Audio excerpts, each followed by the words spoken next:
آئیے سب سے پہلے اپنے آقا مولا مولا ملجا رحمۃ للعالمین انیس الغریبین مراد المشتاقین مطلوب الطالبین طٰہٰ و یاسین جناب احمد مجتبیٰ محمد مصطفیٰ صلی اللہ علیہ وسلم کی بارگاہ میں پناہ ہو، عقیدت و محبت کے ساتھ درود شریف کا نذرانہ پیش کریں۔ درود شریف پڑھ لیجیے۔ اللہم صلی علی سیدنا و مولانا محمد وعلی آلہ و اصحابہ صلاۃ و سلام علیک یا رسول اللہ صلی اللہ تعالی علیہ وسلم۔ یہ آقا کریم صلی اللہ علیہ وسلم کی میلاد کا جلسہ ہے، اور ہم اور آپ نبی پاک صلی اللہ تعالی علیہ وسلم کی حیات طیبہ کے مختلف پہلوؤں کو گفتگو کرنے اور اس سے اپنے وہ سیکھنے اور سبق حاصل کرنے اور اسے اپنی زندگی میں اتارنے کے لیے ہم اور آپ حاضر ہوئے ہیں۔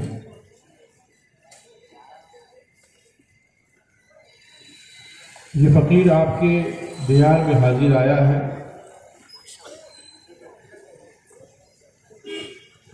اور آقا کریم صلی اللہ تعالی علیہ وسلم کی حیات طیبہ اور آپ کی سیرت کے تعلق سے چند باتیں آپ کے سامنے پیش کرنی ہے۔ اللہ تبارک و تعالی نے ارشاد فرمایا ہے کہ قد جاءکم من اللہ نور و کتاب مبین، کہ اللہ فرماتا ہے کہ اللہ کی جانب سے تمہاری طرف ایک نور آیا اور روشن کتاب ہے، اور پھر ارشاد ہوتا ہے کہ وما ارسلناک الا رحمۃ للعالمین، اے محبوب ہم نے آپ کو سارے جہان کے لیے رحمت بنا کر بھیجا ہے۔ آج کے اس دور میں تعلیمات اسلامیہ کو جس قدر ٹارگٹ کیا جا رہا ہے اور آقا کریم صلی اللہ علیہ وسلم کی زندگی کو اور اسلام کو ٹارگٹ کیا جا رہا ہے، اس کے تعلق سے آپ کو جو صحیح باتیں ہیں وہ سننا بھی چاہیے اور سیکھنا بھی چاہیے، اور پھر اس کو آگے کنوے بھی کرنا چاہیے، کیونکہ یہ بالقصد اور پوری تیاری سے کام ہوتا ہے۔ ہماری غلطی یہ ہے کہ ہم ان چیزوں کو سنتے ہیں اور اگنور کرتے ہیں، اس کا جواب بھی ہونا چاہیے۔ اسلام کسی خاص قوم کے لیے نہیں آتا، اور نہ نبی پاک صلی اللہ علیہ وسلم کسی خاص قوم کے لیے اور کسی خاص علاقے کے لیے آتا۔ یہ بات یاد رکھیے کہ نبی پاک صلی اللہ علیہ وسلم مسلمانوں کے نبی نہیں ہیں، بلکہ ساری انسانیت کے لیے نبی ہیں۔ مجھے بتائیے کہ جب سرکار دو جہاں صلی اللہ علیہ وسلم نے اعلان نبوت فرمایا اور دین کی باتیں بتانی شروع فرمائیں، تو آپ کے ساتھ کتنے مسلمان تھے؟ آپ کے ساتھ ایک بھی مسلمان نہیں تھا، اس وقت مسلمان ہی نہیں تھے۔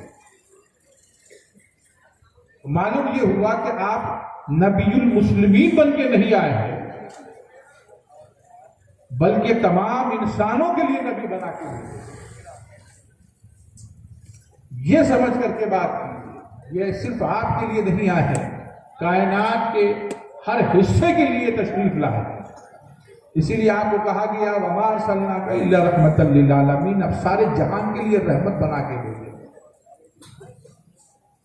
اور جو ایک اور چیز کہی گئی، جیسے ابھی لائٹ جل رہی ہے، مجھے ایک بات بتائیے کہ اس لائٹ میں اللہ نے فرمایا کہ میں اللہ کی جانب سے نور آیا، تو اس لائٹ میں اگر کوئی مسلمان کھڑا ہوگا